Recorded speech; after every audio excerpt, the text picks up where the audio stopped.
एक बार फिर से स्वागत है आप सभी का। और अगले हफ्ते की तैयारी, क्योंकि इम्पोर्टेंट इवेंट बजट तो पैन आउट होता हुआ दिख चुका, लेकिन बजट के ठीक बाद अब बाजार की नब्ज कैसी नजर आएगी, तस्वीर कैसी दिखेगी और आगे निवेश और ट्रेड के लिहाज से क्या रणनीति बनानी चाहिए आपको, ये सब कुछ समझाने के लिए हाजिर हैं हम। नमस्कार, और मैं हूं मानसी दवे, मेरे साथ है डिम्पी कालरा।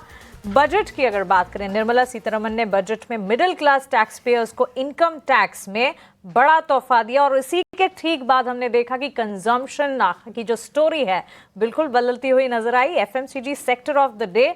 लेकिन यहां से आगे अब बजट को किस तरह से रीड करेंगे आप, इस पर फंडामेंटल नजरिया लेकर बाजार के जाने माने दिग्गज सौरभ मुखर्जी हमारे साथ जुड़ गए हैं। सौरभ, लाइक यू से, use budget to understand economy and build long term portfolio. कैसे बजट के अनाउंसमेंट्स आपने रीड किए और क्या आपकी उम्मीदों पर खरा उतरा ये बजट? तो देखिए, सुबह जब उठे थे हमने चार उम्मीदें रखी थी एफएमजी की। पहली उम्मीद थी कि मिडिल क्लास की टैक्स कट करे, तो वो तो पूरी 6 आउट ऑफ 6 दे दिया एफएम ने। दूसरी उम्मीद थी कि डीरेगुलेशन पे काफ़ी बड़ा एम्फोसिस होगा। एफएम ने कमेटी लगा दी है, high level committee on rules and regs, तो मज़ा आ गया। तीसरी उम्मीद थी कि रेवेन्यू एक्सपेंडिचर, मतलब कि सब्सिडीज डबल डिजिट पे बढ़े। लास्ट 4-5 साल से बहुत डिसअपॉइंटेड थे हम इस मुद्दे पे। इस बार एफएम ने 10%, मेरा अंदाजा है 10-11% से रेवेक्स बढ़ाया, हाईएस्ट इन 5 इयर्स। और चौथी उम्मीद थी कि सिंगल डिजिट में कैपेक्स बढ़े। थोड़ा ज़्यादा कैपेक्स कर दिया हिंदुस्तान ने, हमारी उम्मीद थी कैपेक्स को डीएम्फसाइज कर जाए। एफएम ने चलो सिंगल डिजिट तो नहीं किया, 10% दिया, विच इज़ आई थिंक थोड़ा सा उनको प्रोत्साहन देना था जो कैपेक्स करके उछलते रहते हैं। तो मेरे ख्याल से ये बजट में 9 आउट ऑफ 10 तो बनता है दिना। This is actually a game changing budget. NDA ने पूरा अपना रवैया 180 डिग्रीज घुमा दिया है। पूरा कैपेक्स का डीएम्फेसिस हुआ है, pro poor, pro SME, pro consumption, pro middle class, and this is back to NDA 1। NDA 1 और एनडीए 2 में बड़ा फर्क था। अब NDA 3 seems to be more like NDA 1, जो 2024 के जनरल इलेक्शन के सारे लर्निंग्स इंप्लीमेंट हुए हैं। सरकार बोल रही है कि हम उन पे फोकस करेंगे जो वोट देते हैं, रादर देन जो स्टॉक मार्केट में चिल्लाते हैं। अब सौरभ, अगर ये आप बता भी रहे हैं कि सब कुछ ठीक है, ऐसा जो आपकी कैलकुलेशंस के अकॉर्डिंग था, आप मार्क्स भी उस पर अच्छा दे रहे हैं, ये मार्केट्स के लिए कितना ठीक हुआ? देखिए, हमारी देश की स्टॉक मार्केट करीबन 50-60% कैपेक्स से जुड़ी है, तो जाहिर है वो वाला बिट डिसअपॉइंटेड रहे। देश का 30-40% स्टॉक मार्केट, मतलब वेटेज के तौर पे बोल रहा हूँ, कंजम्पशन और एक्सपोर्ट से जुड़ा हुआ है। वो वाला बिट इस बजट से खुश होगा। इकोनॉमी के 3 अच्छे साल थे, 22, 23, 24। एक सिक्लिकल इकोनॉमिक डाउनटर्न शुरू हो चुका है, वो 1-2 क्वार्टर में ख़त्म होने वाला तो है नहीं, और 3-4 क्वार्टर डाउनटर्न बरकरार रहेगा। बट डाउनटर्न के कॉन्टेक्स्ट में 1 लाख करोड़ की स्टिमुलस है, टैक्स कट के द्वारा 1 लाख करोड़ का स्टिमुलस है। मेरे ख्याल से 1% बूस्ट मिलेगा FY26 के जीडीपी ग्रोथ का। सो टाइमली स्टिमुलस है। नॉट ओनली स्टिमुलस है, बिकॉज स्टिमुलस के साथ साथ फिस्कल कंसोलिडेशन है। आरबीआई की रेट कट की पूरी गुंजाइश है। अभी अगले 2 महीने में मेरे ख्याल से आरबीआई को रेट कटिंग जर्नी की शुरुआत करनी पड़ेगी। सो बिल्कुल अप्रोप्रिएट काउंटर सिक्लिकल बजट है।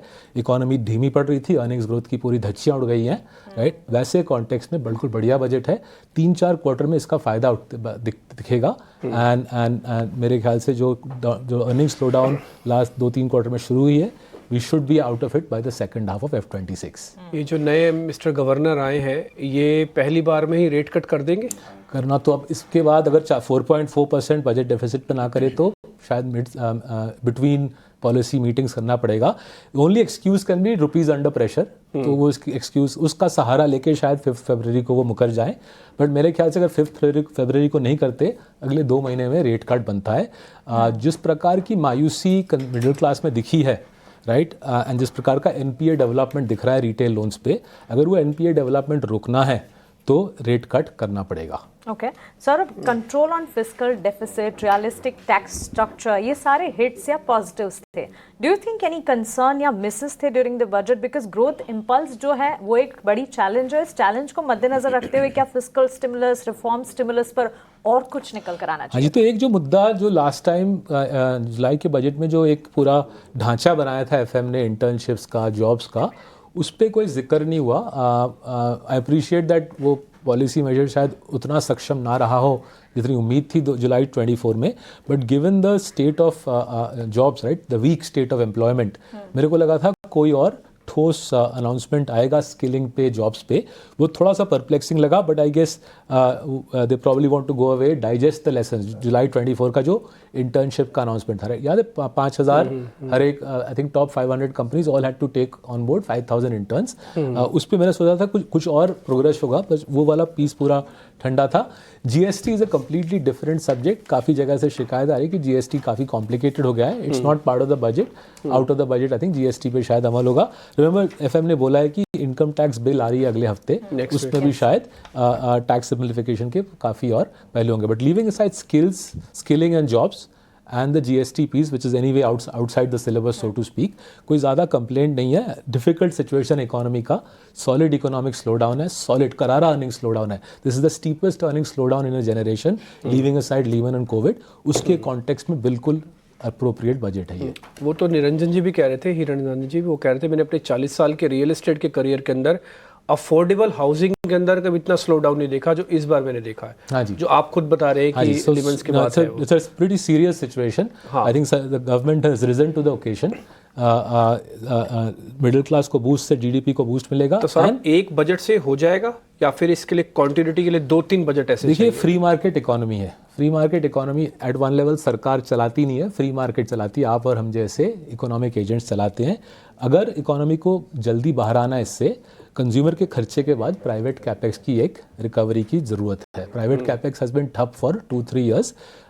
इस प्रकार का कंजम्पशन स्टिमुलस से प्राइवेट कैपेक्स का आज से 6 से 12 महीने आगे एक पिकअप की आई थिंक उम्मीदें बढ़ती हैं। अल्टीमेटली फ्री मार्केट इकोनॉमी में फ्री मार्केट के लोग ही चलाएंगे, CEOs, promoters, investors like us, consumers like us.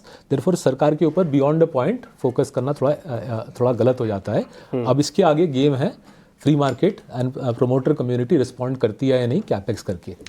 Sir, जो लोगों के हाथ में पैसे बचेंगे ड्यू टू ये टैक्स बेनिफिट्स के जरिए, ये पैसा वापस सेविंग में मार्केट में जाएगा या पैसा दुकानदारों के जेब में जाने? नहीं, आई थिंक आरबीआई ने काफ़ी क्लियरली पॉइंट आउट किया है कि house hold savings is at its lowest rate in 50 years. और नेट हाउस होल्ड सेविंग्स जो आरबीआई बोलता है, सेविंग्स मतलब बोरोइंग्स, राइट। सो जो भी पैसा लोगों के हाथ में आएगा, एक तो बिल्कुल अगर आप बिल्कुल लोएस्ट स्लैब पे देखें, 10 लाख के नीचे देखिए, FMCG कंजम्पशन बहुत ही कमज़ोर है, वहाँ पे एक पिकअप आना आई थिंक बनता है। उससे एक नॉच ऊपर, FMCG कंजम्पशन से एक नॉच ऊपर छोटी गाड़ियों का सेल, मोटर बाइक्स का सेल, वो भी ठंडा पड़ा है, राइट। स्कूल भार्गवा साहब Maruti said this repeatedly. So FMCG pickup, small vehicles, small cars, and two-wheeler pickup. And then if you move on further, given that net household savings are their lowest in 50 years, थोड़ा household savings में improvement, which in turn will help the banks. banks का कासा जो savings account piece है वो भी सहमा हुआ है, banks को सेविंग्स अकाउंट में भी होपफुली रिलीफ मिलेगी। सौरभ, बहुत शुक्रिया, थैंक यू वेरी मच। अच्छा लगा आपसे बातचीत करके, काफ़ी क्रिप्स नोट थे आपके और काफ़ी फैक्चुअल डाटा से आप भरे हुए थे। बहुत बहुत शुक्रिया, थैंक यू वेरी मच। मेरेश भाई, एक छोटा